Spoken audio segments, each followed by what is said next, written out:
जय Hind Avon coaching classes में आपका स्वागत है। अभी वॉइस प्रॉपर तरीके से नहीं जा रही थी, इसलिए थोड़ा सा क्या हुआ, टेक्निकल हम लोग चेक कर रहे थे कि कहीं ऐसा ना हो कि कोई फिर से प्रॉब्लम आ जाए और पूरा वीडियो बनने के बाद कहीं ऐसा ना हो कि वॉइस वॉइस ही न जा रही हो।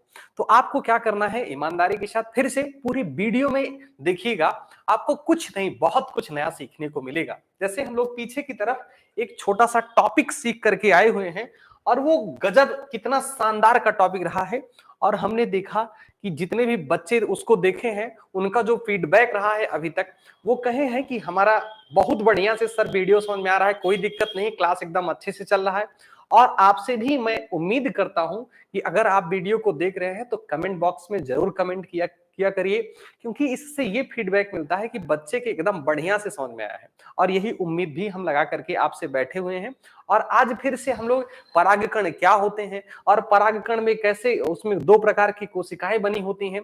कल हम लोग परागकणों का निर्माण पढ़ चुके थे, आज हम लोग ये पढ़ेंगे कि कोशिकाएं कैसी बनी होती हैं और आखिरकार इनके बनने में किसका किसका योगदान होता है। तो जब हम लोग परागकण के ऊपर एंट्री मारते हैं तो इसमें सबसे पहले आपको क्या समझना है कि यार हम एक सबसे पहली चीज देखे हैं कि यूपी बोर्ड वाले बच्चों के लिए सबसे बड़ा जो अपवाद दिखाई देता है, यार उन लोगों को ये नहीं समझ में आता है कि वो इंग्लिश में लिख के आ जाता है। अब आपको इंग्लिश क्या है, हम आपको एक छोटे से बात में यही समझा दें कि इंग्लिश का मतलब, अगर जहां पर आपको हिंदी और इंग्लिश जहां दोनों आपको दिखाई देती है, वो क्या होती है, हिंदी प्लस इंग्लिश।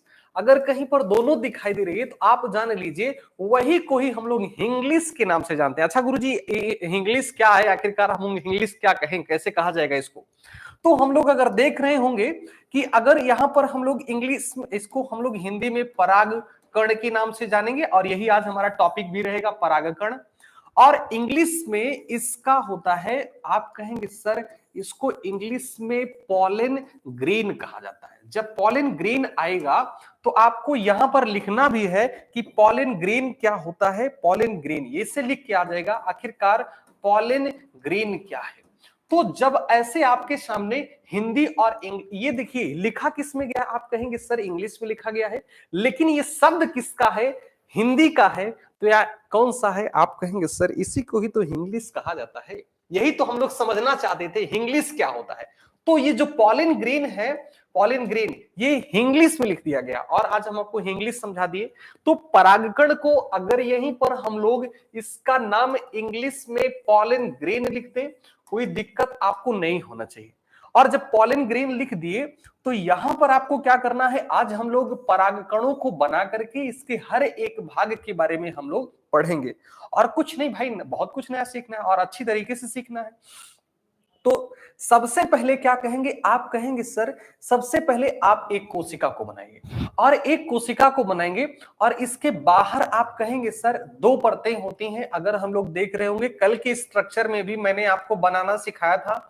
ये क्या है, पॉलन ग्रेन है या परागकण है, और इसी परागकण को हमको समझना भी है। अरे भाई परागकण जो होते हैं तो सबसे पहले नंबर पर ये दो परतें पाई जाती हैं, आपको दिख भी रहा होगा, एक बाहर की तरफ एक परत है और एक अंदर की तरफ परतें हैं। तो ये जो दो परतों से ढका रहता है, बाह्य परत को हम लोग हिंदी में बाह्य चोल के नाम से जानते हैं और अंतः परत को हम लोग किसके नाम से जानते हैं, आप कहेंगे सर इसे ही हम लोग अंतः चोल के नाम से जानते हैं। तो जब बाह्य चोल अंतः चोल लिख उठेगा तो आपके दिमाग में और आएगा कि गुरुजी इसकी इंग्लिश भी बहुत जरूरी है। तो इसको हम लोग क्या कहते हैं, इंट्राइन कहा जाता है। क्या कहा जाता है, इंट्राइन। और इक्साइन कहते हैं इसको, हम लोग इक्साइन कहते हैं। तो आपको ये समझ में आ गया कि एक अंतः चोल होता है और एक क्या होता है, बाह्य चोल होता है। इसमें मुख्यतः दो परतों से, ऐसे हम लोग लिखेंगे, ये मुख्यतः दो परतों से ढका रहता है। आपको हमें लगता है कि दोनों परतों का नाम भी अच्छे से याद हो गया होगा।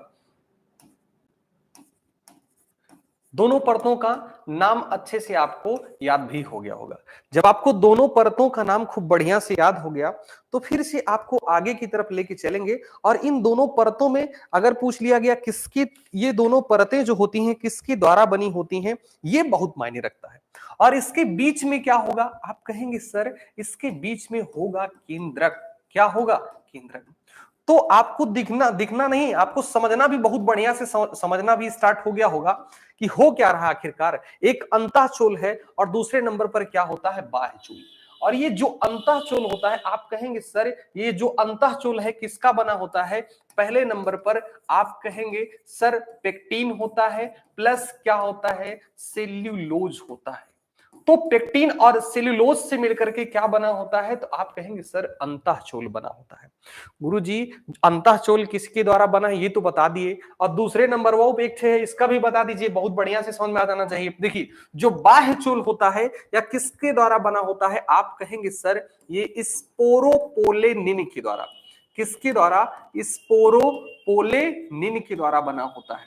स्पोरोपोलेनिन जब आपके दिमाग में आएगा तो ये सबसे पहली चीज, ये जो स्पोरोपोलेनिन होता है ये क्षारीय, मान लीजिए कभी इसको क्षार में अगर उठा करके डाल दिया जाए तो क्षार होने पर भी अगर कभी क्षार आ गया, और दूसरे नंबर पर कहीं पर अम्लीय आ गया, और तीसरे नंबर पर कहीं पर उच्च ताप आ गया, अगर ये तीनों अवस्थाएं आती हैं, लेकिन ये स्पोरोपोलेनिन परागकणों को क्या होता है, नष्ट होने से बचाता है।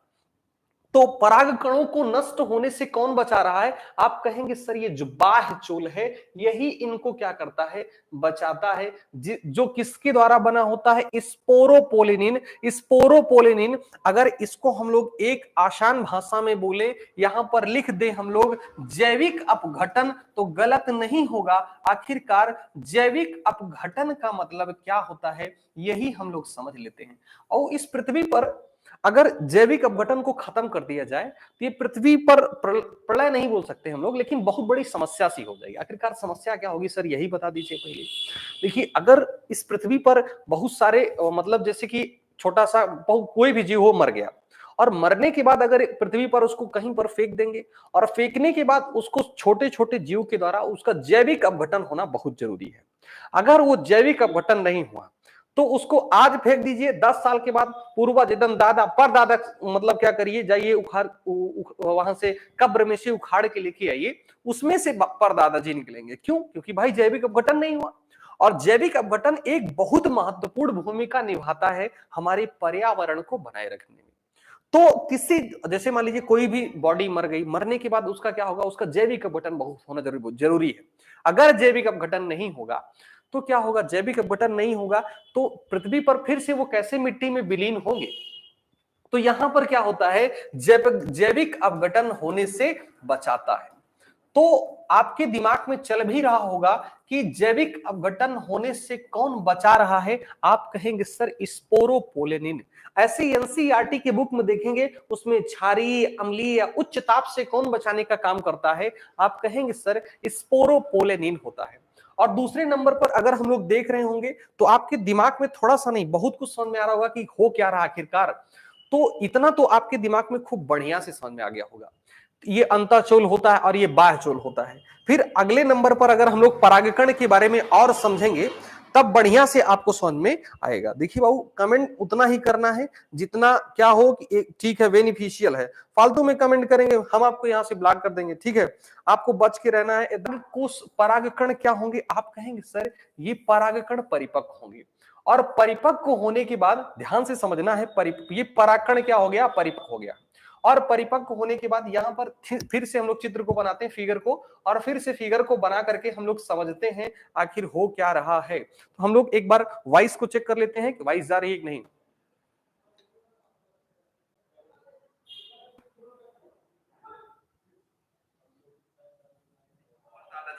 क्यों? क्योंकि भाई जैविक अपघटन नहीं हुआ, और जैविक अपघटन एक बहुत महत्वपूर्ण भूमिका है।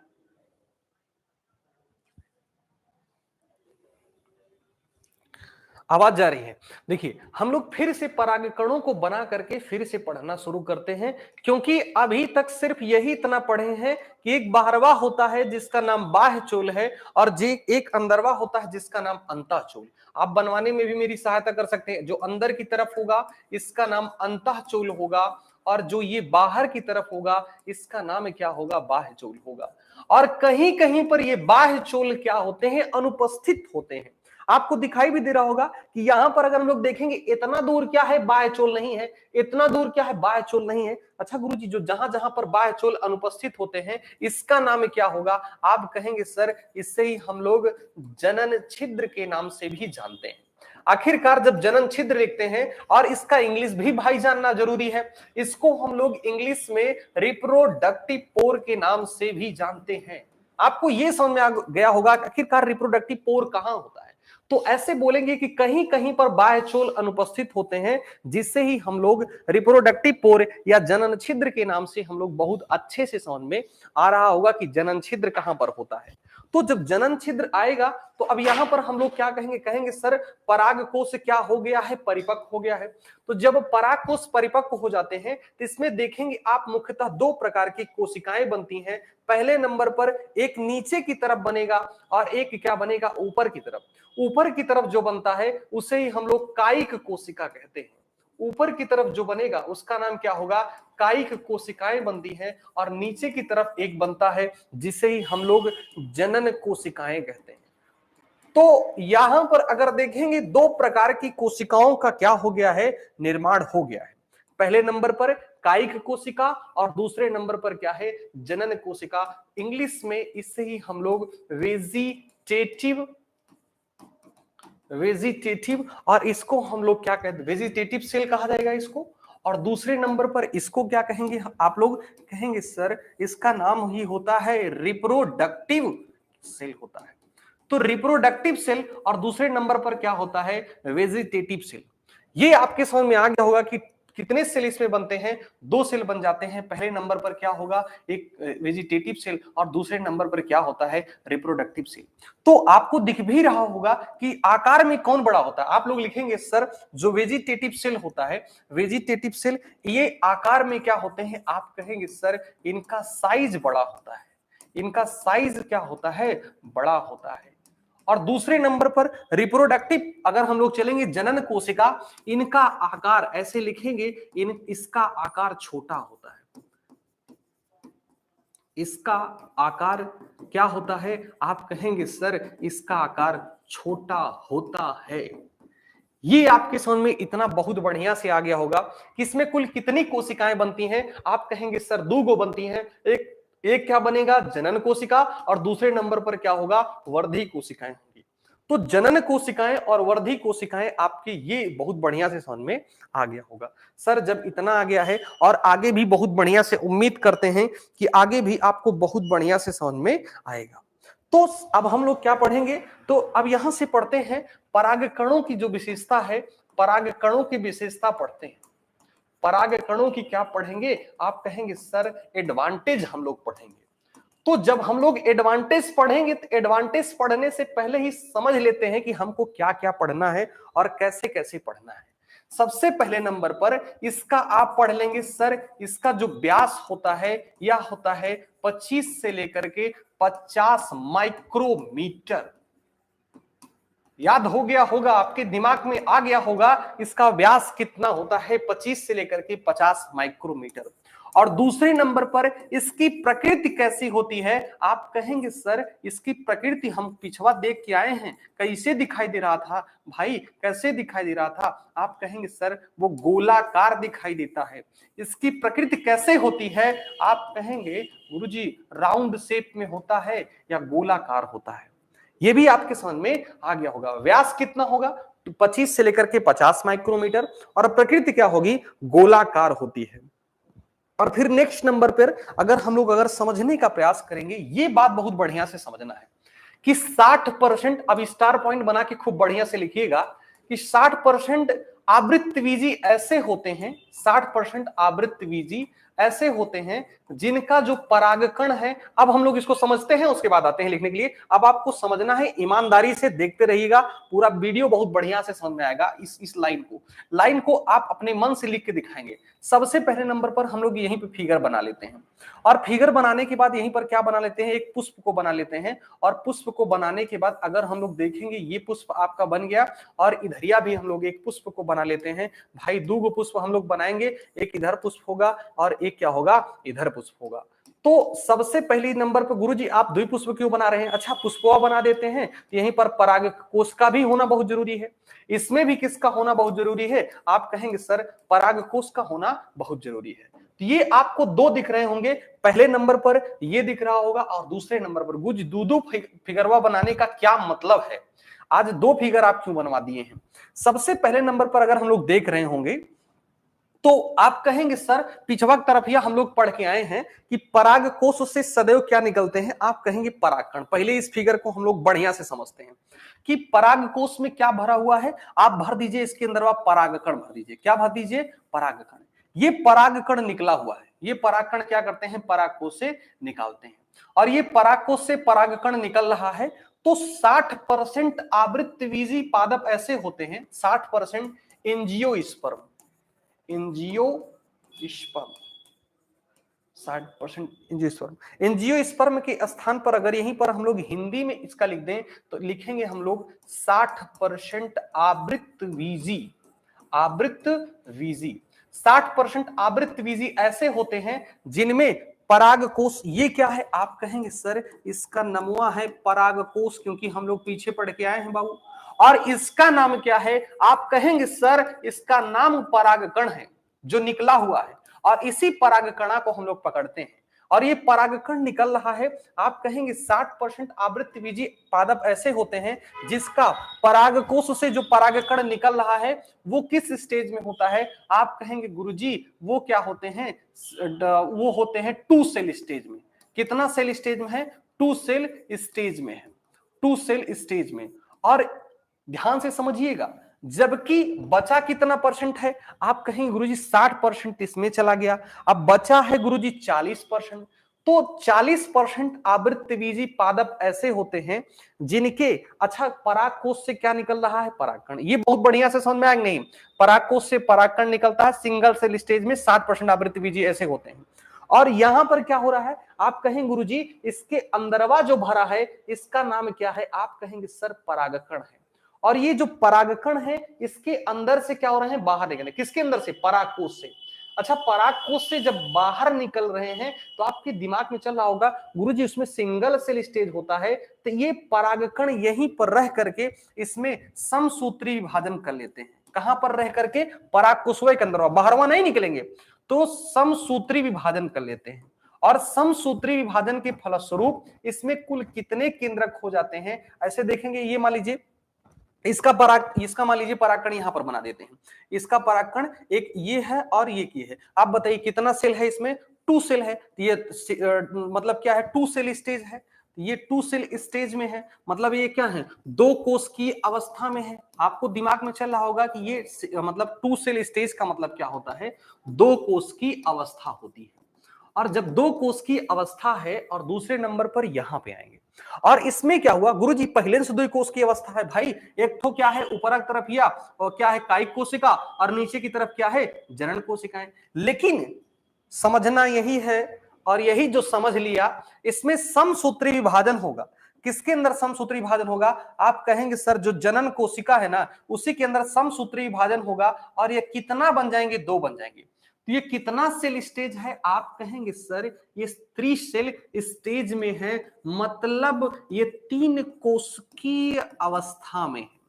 किस अवस्था में है? 3 कोशिकीय अवस्था में है। तो आपको समझ में आया होगा कि 60% आवृत्तवीजी पादप ऐसे होते हैं जिनके अंदर जो कोशिकाएं होती हैं वो जिनके अंदर जो परागकण होता है ये निकलता है 2 कोष की अवस्था में, जबकि 40% आवृत्तवीजी पादप ऐसे होते हैं जिनके अंदर यह 3 कोष की अवस्था में क्या होते हैं? आप कहेंगे सर 3 कोष की अवस्था में ये बाहर निकलते हैं। अब 3 कोष की अवस्था में बाहर निकले, अभी बाद में हम लोग परागण करवाएंगे। परागकोश से परागकण निकलकर वर्तिकाग्र पर पहुंचना ही क्या कहलाता है? परागण। आगे हम लोग परागण पढ़ेंगे। तो यही आपको समझना है, और लिखते हैं हम यहां पर समरी इसकी। आप कहेंगे सर 60% आवृत्तवीजी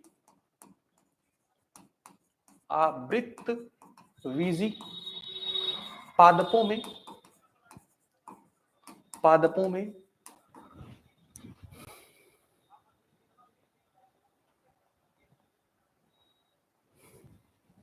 60% आवृत्तवीजी पादपों में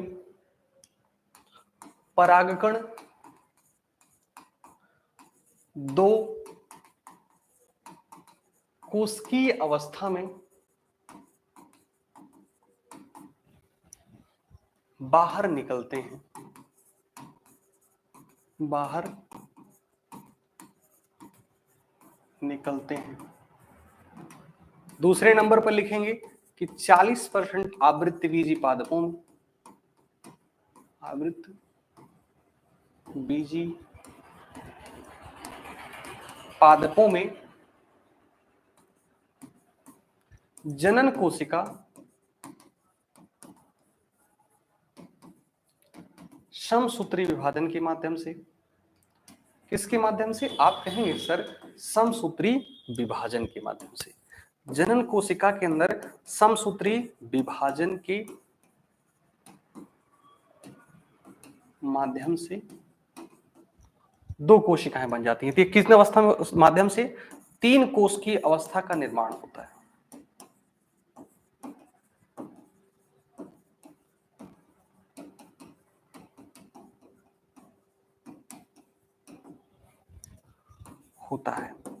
तो आपको समझ में आ गया होगा कि 2 कोश की अवस्था कब होगी, और दूसरे नंबर पर यह भी बात समझ में आ गई होगी यह 3 कोश की अवस्था इसमें कब होगी। और जब यहां तक आपके समझ में आ गया है तो और आगे लेके चलते हैं और बढ़िया से हम लोग समझते हैं, और बढ़िया से हम लोग, अरे भाई आप लोग कमेंट बॉक्स में जरूर लिखिएगा गुरुजी एकदम बढ़िया से हमारे समझ में आ रहा है। तो यहां पर कितने कोश की अवस्था दिखाई दिए? 2 कोश की, और यहां पर 3 कोश की अवस्था बन गई। और दूसरे नंबर पर हम लोग लिखेंगे कि जब भारत में गेहूं को लाया जा रहा था, जब भारत में गेहूं को ला रहे थे तो उसमें एक अपवाद आ गया था। हर एक चीज के साथ भाई अपवाद होता है, इसके साथ भी अपवाद आ गया था। तो अपवाद क्या आया था? आप कहेंगे सर जो अपवाद आया है उसका नाम है गाजर घास। ये गाजर घास जो है, इन लोगों को पता नहीं था कि गाजर घास आखिरकार क्या होगा, इसके साथ आया हुआ हो सकता है लाभदायक ही हो। तो ये लोग क्या कर रहे, इसको उगाना शुरू कर दिए। जब जब गेहूं को उगाया गया, उगाने के बाद देखा जा रहा है ना,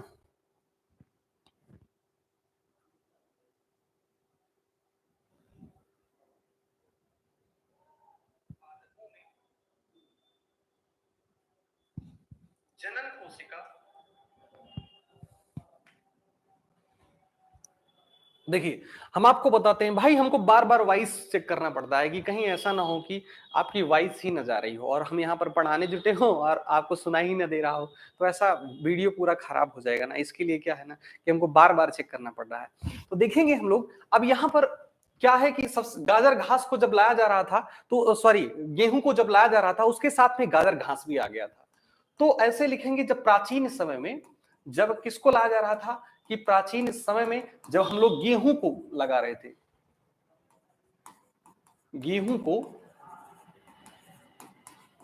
लाया जा रहा था, लाया जा रहा था, उसी के साथ क्या आ गया था? आप कहेंगे सर उसी के साथ गाजर घास आ गई थी। और ये जो गाजर घास आया हुआ था इसका नाम क्या रखे हैं? गाजर घास का नाम रखा गया है पार्थेनियम। क्या रखा गया? पार्थेनियम। अच्छा गुरुजी गाजर घास क्यों चर्चा में आया? देखिए वो जो गाजर घास है इसके चर्चा में आने का सबसे प्रमुख कारण था कि गाजर घास जब पहले गेहूं के साथ तो हो गया, और गेहूं के पास में जो व्यक्ति गए उनको एलर्जी होना शुरू हो गया। जब एलर्जी होना शुरू हो गया तो सब लोग चेक कर रहे हैं कहीं ऐसा तो नहीं भाई गेहूं है एलर्जी उत्पन्न कर रहा है। तो गेहूं का जब भाई निरीक्षण किया गया तो गेहूं में मिला कि उसमें कोई एलर्जी करने वाले कारक नहीं थे। तो जब एलर्जी करने वाले कारक नहीं, तब इनके बीच में अब दिमाग में आया अरे भाई जब एलर्जी करने वाला कारक गेहूं कुछ है ये नहीं है तो एलर्जी कौन कर रहा है? समस्या इस बात की थी। तो जब समस्या इस बात की है तो ये लोग क्या करते हैं, एक काम करो ना गेहूं के साथ में जितना लोग है सबको पकड़ो। तो गेहूं के साथ में देखा गया कि ये गाजर घास है उसी में गेहूं में उगा हुआ है। तो गाजर घास को लेकर के आते हैं और गाजर घास पे फिर से चेक किया जाता है। तो इन्होंने देखा एलर्जी का जो प्रमुख कारक रहा है वो कौन था? गाजर घास था। तो इनके दिमाग में चला कि भाई जो अब इसी के साथ क्या आ गया है? गाजर घास भी आ गया है। तो यहां पर इसे किसका नाम, इसका नाम क्या दिया गया है? पार्थेनियम। तो ये क्या होते हैं? आप कहेंगे सर एलर्जी के प्रमुख कारक होते हैं, एलर्जी के प्रमुख कारक होते हैं। तो एलर्जी का प्रमुख कारक कौन है? आप कहेंगे सर गाजर घास। फिर स्टार पॉइंट बना के लिखेंगे परागकण की जो विशेषता सबसे बड़ी है कि धान और गेहूं में देखा गया, धान और गेहूं में उसका जो परागकण है केवल 30 मिनट में ही नष्ट हो जा रहा था। तो यहां पर ऐसे लिखेंगे, गेहूं और जो धान होते हैं, गेहूं और क्या होते हैं, धान, गेहूं और धान के परागकण की अवधि, परागकण की अवधि कुल कितना देर तक होती है? आप कहेंगे गेहूं और धान के परागकणों की जो अवधि होती है केवल 30 मिनट होती है। 30 मिनट के अंदर ही इनको क्या कर देना है? परागण कर लेना है। अदरवाइज अगर परागण नहीं हुआ तो जान लीजिएगा कि अब परागण होने से कोई मतलब निकलने वाला नहीं है। आपको पता चल गया गेहूं और घास का मतलब क्या होता है। और फिर नेक्स्ट नंबर पर अगर हम लोग देख रहे होंगे तो यहां पर और किसके रूप में परागकणों का उपयोग करते हैं? परागकणों का उपयोग दवा के रूप में भी किया जाता है। और किसके रूप में किया जाता है? दवा मतलब औषधि के रूप में इसका हम लोग उपयोग करते हैं। और अगर आप एनसीईआरटी में एक लाइन बहुत बढ़िया से देखेंगे, एक क्या है? घोड़ा है, एक घोड़ा है, और दूसरे नंबर पर क्या है? धावक है। जो घोड़ा और धावक होते हैं ये अपने कार्य क्षमता को बढ़ाने के लिए, कार्य क्षमता को क्या करने के लिए? इंक्रीज करने के लिए, बढ़ाने के लिए किसका उपयोग करते हैं? आप कहेंगे सर जो घोड़ा और धावक होता है ये मतलब अपने कार्य क्षमता को बढ़ाने के लिए किसका उपयोग करते हैं? तो आप कहेंगे सर परागकणों का उपयोग किया जाता है। तो अभी तक हम लोग किसके बारे में पढ़ रहे हैं? परागकणों के बारे में ही पढ़ रहे हैं। फिर नेक्स्ट नंबर पे क्या होता है? एक रोजेसी होता है, और फिर क्या होता है? सोलेनेशी होता है। क्या होता है? सोलेनेशी होता है, रोजेसी, सोलेनेसी, और तीसरे नंबर पर क्या होता है? लेग्यूमिनेसी होता है। क्या होता है? लेग्यूमिनेसी होता है। ये इस कुल के जो पौधे होते हैं इनका परागकण 30 दिन तक जिंदा रहता है। कितना दिन तक जिंदा रहता है? 30 दिन तक। आप देखिए विशेषता दिख रही है कि नहीं? 30 दिन तक जीवन अवधि होती है। तो आपको विशेषता दिख रही है कि नहीं? भाई दिख रहा होगा। रोजेसी, सोलेनेसी और लेग्यूमिनेसी में देखा जा रहा है, लेग्यूमिनेसी में इनका परागकण 30 दिन तक जिंदा है, जबकि इसके अंदर देखा गया कि किसके अंदर देखा जा रहा है? धान और गेहूं के अंदर परागकणों की अवधि जो होती है केवल 30 मिनट तक ही होती है। भाई देखिए कितनी विशेषताएं प्रकट हो रही हैं, कई प्रकार का अलग अलग, हर एक विशेषता जो होती है अलग अलग दिखाई दे रही है। तो यही तो हम लोग समझ रहे हैं कि आखिरकार परागकण हो क्या रहा है। ये भी आपको याद हो गया, रोजेसी, सोलेनेसी और लेग्यूमिनेसी में परागकण जो होते हैं ये लगभग 30 दिन तक जिंदा रहते हैं। अगर हम लोग देखेंगे तो कृत्रिम गर्भाधान के लिए, किसके लिए? कृत्रिम गर्भाधान के लिए अगर हम लोग देख रहे होंगे, कृत्रिम गर्भाधान जो होता है इसके लिए दो चीज को सुरक्षित किया जाता है। पहले नंबर पर किसको सुरक्षित किया जाता है? आप कहेंगे सर शुक्राणु को, और दूसरे नंबर पर अंडाणु को, और तीसरे नंबर पर परागकणों को। इनको सुरक्षित किया जाता है। अगर इसको वर्षों तक हम लोग सुरक्षित करना चाहते हैं, भाई शुक्राणु को हम बहुत लंबा जिंदा रखना चाहते हैं, अंडाणु को लंबा जिंदा रखना चाहते हैं, कितना दिन तक? आप कहेंगे सर वर्षों तक हम लोग जिंदा रखना चाहते हैं, तो क्या करें? ये दिमाग में जब आएगा तो एक शब्द आता है जिसका नाम होता है नाइट्रोजन द्रव। क्या नाम है? नाइट्रोजन द्रव। नाइट्रोजन द्रव जो होता है ये -196 डिग्री सेल्सियस होता है। कितना होता है? -196 डिग्री सेल्सियस होता है। और इसी के अंदर हम लोग परागकणों को वर्षों तक सुरक्षित रख सकते हैं। तो कभी आप देखे होंगे जब अपने यहाँ गांव में जो उसे क्या कहते हैं, जानवर के जो डॉक्टर होते हैं, डॉक्टर साहब के बगल एकदम बढ़िया डिब्बा लगा होता है, और डिब्बों में ढक्कनवा खोलते हैं, धुआं खूब तेज से निकलता है। उसके अंदर क्या भरा होता है? नाइट्रोजन डाला जाता है। शुक्राणुओं को सुरक्षित करने के लिए नाइट्रोजन का उपयोग किया जाता है, और अंडाणुओं को भी सुरक्षित रखने के लिए नाइट्रोजन का उपयोग करते हैं, और फिर किसको सुरक्षित करने के लिए? परागकणों को भी सुरक्षित करने के लिए नाइट्रोजन द्रव का उपयोग किया जाता है। तो इसके अंदर हम लोग क्या कर सकते हैं? इसको बंद करके रख सकते हैं। और बहुत बढ़िया से आपको इतना तक समझ में आ गया होगा। जब इतना तक समझ में आ गया तो आपको अब यहां से अब आगे लेके चलेंगे, और बढ़िया से आपको क्या करना है? समझना भी है भाई। अब जब यहां तक आ गया तो अब हम लोग अगर देखेंगे, अब हम लोग किसके बारे में पढ़ेंगे? आप कहेंगे सर अब हम लोग पुंकेसर बहुत पढ़ लिए हैं, अब हम लोग पढ़ेंगे क्या? स्त्री केसर पढ़ेंगे। क्या पढ़ेंगे? स्त्री केसर। स्त्री केसर अगर पूछ लिया गया, यहां पर क्या होता है, जायांग होता है। जायांग अगर होगा तो जायांग के अगर इसको किसके द्वारा बना होता है, अंडक के द्वारा, और अंडक अगर विकसित होते हैं तो स्त्री केसर। और स्त्री केसर के मुख्यतः कितने भाग होते हैं, आप कहेंगे सर 3 गो भाग होते हैं। पहले नंबर पे वर्तिकाग्र होता है, और दूसरे नंबर पर क्या होता है, वर्तिका। क्या होता है, वर्तिका होती है, और लास्ट में क्या होता है, अंडाशय होता है। तो जब ये तीनों लोग आए, और भाई तीनों लोग अंग्रेजी के नामों लेके आए हैं, स्टिग्मा, क्या नाम है इसका, स्टिग्मा, और इसका स्टाइल होता है, और स्टाइल हो गया, और लास्ट में क्या होता है, ओवरी होता है, ओवरी। और इसी ओवरी के अंदर हम लोग क्या पढ़ेंगे, ओवरी के अंदर क्या बनते हैं, ओव्यूल बनते हैं, OVULE, क्या बनता है, ओव्यूल। जिसे ही हम लोग क्या कहते हैं, आगे चलेंगे आपको बोलेंगे अंड कोशिकाएं बनती हैं, और यही अंड कोशिका को बनाते बनाते कल हम लोग एक लंबा मेहनत करेंगे। फिर से मिलते हैं नेक्स्ट क्लास में, तब तक के लिए आपका जय हिंद। आप लोग अपना खूब ध्यान रखिएगा, ईमानदारी से मेरे साथ लगे रहिए। मैं गारंटी के साथ कहता हूं, आप पूरी वीडियो को देखते हुए चलिएगा, एनसीईआरटी का एक भी टॉपिक नहीं छूटने पाएगा, मैं आपसे वादा करता हूं।